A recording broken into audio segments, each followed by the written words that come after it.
ವರದಕ್ಷಿಣೆಗಾಗಿ ಮದುವೆಗಳು ಮುರಿದು ಬೀಳುತ್ತಾ ಇರುವ ಪ್ರಕರಣಗಳು ಇಂದಿಗೂ ವರದಿಯಾಗ್ತಾ ಇರುವ ದಿನಗಳಲ್ಲಿ ಆಗ್ರಾದಲ್ಲಿನ ವರನೊಬ್ಬನ ನಡೆ ಮೆಚ್ಚುಗೆಗೆ ಪಾತ್ರ ಆಗಿದೆ.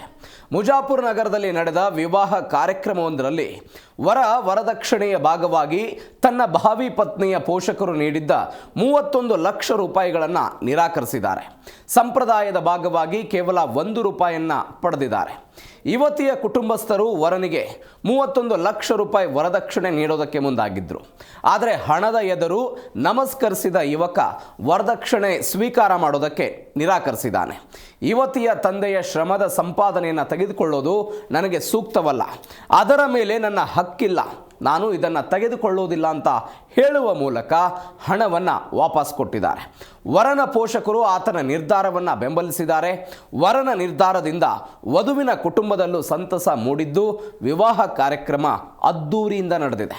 ಗ್ರಾಮಸ್ಥರು ಸಹ ವರ ಅವಧೇಶ್ ರಾಣಾ ಕುಟುಂಬದ ಸರಳತೆಗೆ ಮೆಚ್ಚುಗೆ ವ್ಯಕ್ತಪಡಿಸಿದ್ದಾರೆ. ಅವಧೇಶ್ ಕಾಸ್ಮೆಟಿಕ್ ಉದ್ಯಮಿಯಾಗಿದ್ದು ಆತನನ್ನು ವಿವಾಹವಾಗಿರುವ ಆದಿತಿ MSc ಪದವೀಧರೆಯಾಗಿದ್ದಾಳೆ.